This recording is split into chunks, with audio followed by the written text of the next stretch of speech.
I think it's going very well. I'm really enjoying the level. The guys coming out here, the commitment they have, the energy they're putting in. It's outstanding. It's amazing that you can get both young and old guys up to Minnesota to try out for a pro team. I think us and the staff are very intrigued by some of the guys. Again, for me, what's been most impressive is the level. These guys are all putting a lot on the line. They're playing well. The level's very high. We're very happy with some potential players. Our signed players do not have the week off. They are actually doing 2 days just fitness, so unfortunately they don't get to the soccer ball side of it, but they're going twice a day at our fitness studio and working out.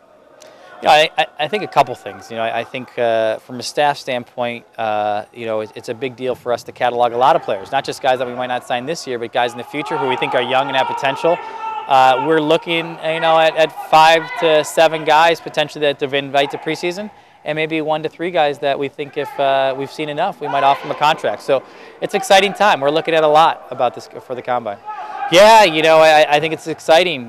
We have Carl Craig, a guy who's been in this community now. He hails from Europe, but he's been in this community for a while now, and he's worked very hard at many different levels, and I think he's going to provide a great amount of experience and insight, and at the end of the day, the biggest thing is for us is to make sure that this organization gets off the right way. So yes, and then Kevin Friedland, a longtime Thunder player, has been in this community for a long time. He's going to be announced as a player assistant. Obviously, those are unique situations, but we're incredibly excited because Kevin still has a lot of value to provide on the field for our new team, and we also think that he is going to transition to a pretty darn good coach. So we're excited to have him, and he's been a great guy in the community and a great advocate for the sport in Minnesota.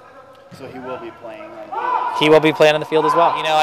Full disclosure, it can be a great advantage if done the right way. You got to make sure you have a lot of communication. You got to make sure that everybody's on the same page because there is a dynamic of him being a player as well. And I think for the most part, we're looking forward to the challenge. The staff and I have had a great week doing the combine together and working on that dynamic already. So we're looking forward to it.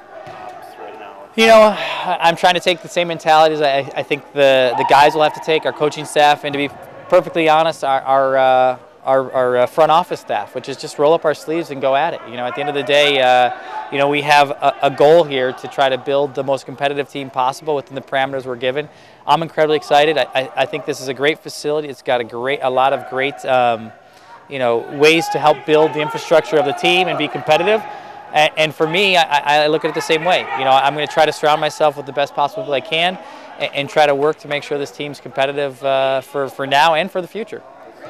I think at the end of the day, that's a little bit like the last answer. It is what it is. I think in some ways, we have some advantages. We're going to start our preseason a little bit late, but we have it here. The guys are going to stay in the dorms. They're going to get great 2-a-day training, and we'll create an exhibition schedule appropriate for the amount of preseason we have. At the end of the day, I think everybody can argue it's not rocket science, or you never know if too much preseason is good or too little.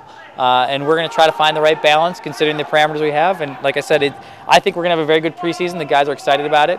Combined with the combine right now and our guys training in a facility, to me, this has been a very good week for our organization. So I would say at the end of the day, it's going to be up to us as a coaching staff to prepare the guys to be competitive from day one. That's all I'm thinking about, Barclays, making sure that from day one the team is competitive and ready to play.